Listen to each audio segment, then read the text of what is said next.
So today let's talk about what the new controller meta will be. We're going to go through all of the maps in the new map pool that is coming. So that is without Icebox, it is without Lotus, but it is adding in Pearl and Split. This is happening in about a month's time, and I figured if it's happening in a month's time, I might as well focus on those maps. Now, this is the benefit of me having done 3 different whole VCT seasons, so going back to 2022, of the stats of what agents are good on what maps. Now, of course, when we're talking about the controller meta, there are more controllers than just maybe Astra or Omen.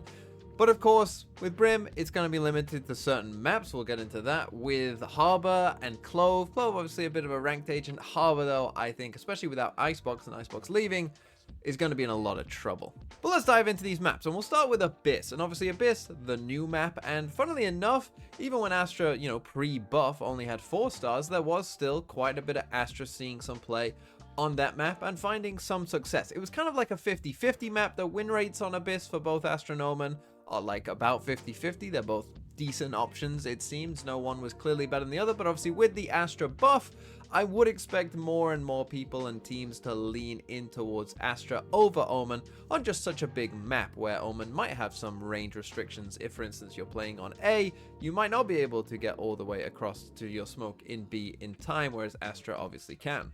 But it would not surprise me either if we did see more Astra Omen. I think so far the double controller comps on that map have looked pretty good, and we have, as I've mentioned before, already seen a team like EDG, the champs winners, playing Astra Omen, and so it would not shock me considering the success that generally double controller seems to be having on Abyss, plus the fact that both Astra and Omen seem decent in their own right on the map, that you might see more Astra plus Omen to be played on that map. Okay, now moving on to Ascent, and I know what you're probably all thinking. You're probably all thinking Ascent is just definitely going to be an Omen map, but actually this might surprise you somewhat. But going through the different seasons, of course, for instance, in this latest season, we didn't have, much Astra on Ascent. I only had 6 non-mirror games here played for Astra, where Astra was 2 and 4, so not amazing. But actually, if you go back in time and go back to 2022, there was actually 71 non-mirror games for Astra in 2022 when I was doing these stats, and she actually had a positive win rate. It was actually 52% win rate for Astra, so just about positive, but actually, not a bad option on Ascent. Now,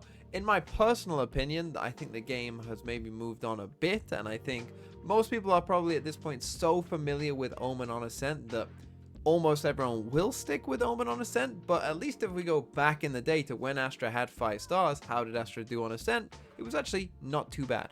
Then you have Bind, and this one, obviously Bind you think of as a Brim map. It is primarily a Brimstone map, and even with the Astra buff, I was looking at some of the old numbers on Bind, and it was not going well for Astra. Astra in 2022, for instance, was 9 and 18 on Bind, not doing so well. And every single season that I've done this for Brim on Bind, and this year we saw some Omen, try and take some of that pick rate away from Brim on Bind, but it doesn't matter. Brim always seems to win. It just seems like Brim is the best option on Bind. Obviously, we know his ult is really good, the molly's really good on Bind, and the 3 smokes, being able to put those down at one point is very useful on Bind as well for quite a few rounds on attack. So it does seem like Brim is the primary option. Of course, you're probably still going to see a lot of Viper as that secondary controller as well. Okay, now moving on to Haven, and I know what you're probably all thinking. You're probably thinking, Haven, that's an Omen map. People have been playing Omen on Haven for a very long time, but the stats would tell you you're wrong. You shouldn't be playing Omen, and you should be playing Astra. If we go back to 2022, Astra's win rate on Haven was 63% non-mirror, which was pretty much all against Omen. Come to 2023, and even then, Astra, in a smaller sample size, it must be said, with just 27 games, but still, Astra's winning 2/3 of those games, 67% of those games, which again, are almost always against Omen. So Astra's win rate on Haven versus Omen has always historically been very, very strong. And now that you've got this 5th star back as well, I really do think that this should be an Astra map. Now, will it be an Astra map? No. I'm sure some people will try Astra on Haven again, but I think a lot of people are somewhat married to Omen.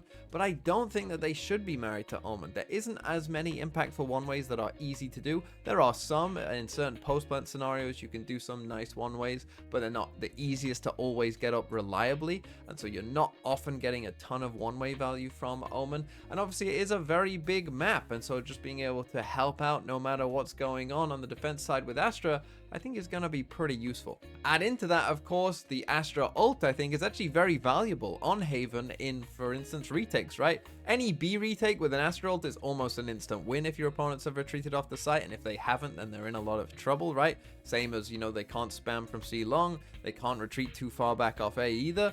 The Astra ult is actually very, very strong on Haven defense side.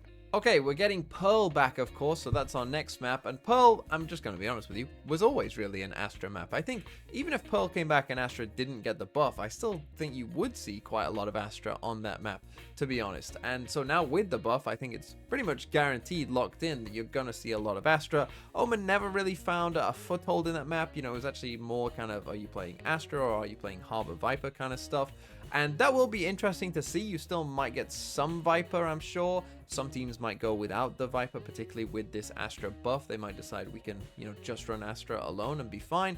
But yeah, Pearl, I think definitely at this point is going to be an Astra map, maybe some Astra Viper. Okay, now moving on to Split, where the meta again is perhaps more interesting than you might think, because again, this is a map where Astra has seen quite a lot of play in the past.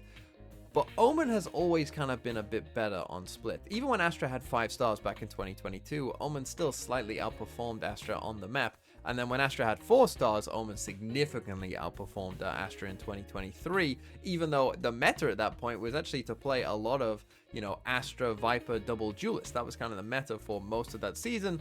But then towards the end of the season and the start of this season, anyone who was playing the double duelist raised Jet had already moved to Omen, realizing that Omen was the better choice, not just for that comp, but in general on the map. And so Split has kind of always shown to be more of an Omen map. Obviously, Astra with 5 stars is definitely much more playable and will still probably be a decent option. Like in 2022, Astra was still okay, you know, it wasn't terrible, but it was still a bit worse than Omen. And so it does seem like Split is just an Omen map, right? Of course, there's quite a bit of verticality on the map, you know, use of the TPs, the flashes are pretty good on that map in general as well. So it does seem like Omen still should be the preferred choice, but if you want to play Astra, and obviously Viper is still a big looming threat on Split as well, then you can. And that's another point. Double controller, of course, is very popular on Split. And maybe, again, maybe we did see some elements of it. Karmine Corps tried it earlier in the season as well, of playing Astra Omen together on Split. Now, personally, I think Viper is pretty good on Split, so this one I'm a bit more dubious about, rather than like Abyss, where I'm pretty high on Astra Omen. But if you want to try it, particularly if you're trying something like Yoru as well, like Karmine Corps did earlier in the season, I think it could be okay. And then finally we have Sunset, and obviously Sunset, a newer map, has only been played in 2024, so we only have the 2024 data, and there wasn't a lot of Astra, of course. Fnatic did try Astra on Sunset, and, you know, had some limited success with doing so, but I think most people probably will be sticking with the Omen. I think the kind of general feel of the map and the way that the map plays out, you know, it's a bit of a faster paced map, particularly with all the neon you're probably going to be seeing these days as well. I think that probably is going to suit more so an Omen than it is an Astra. If you are still playing a Raze, you know, you could try and synergize, you know, with the Astra sucks into a nade kind of stuff. Maybe there's something there for you, but I think for the most part, most people will be sticking with Omen. On Sunset, there's also some nice, you know, TP locations, you know, particularly verticality on the backside of A on the defense side, which is pretty useful. So I think that most teams will probably be sticking with Omen on Sunset. Okay, so that is the controller meta and where I'm kind of expecting it to go, at least for, you know, what we'll be seeing in the next year's VCT and, you know, with the map changes coming up. Let me know what you think in the comments down below, but I think doing this exercise kind of showed you, like, okay, there actually probably will be a much more healthy, varied meta when it comes to the controllers that we've seen in this past season. We could also just use with a Harbor buff.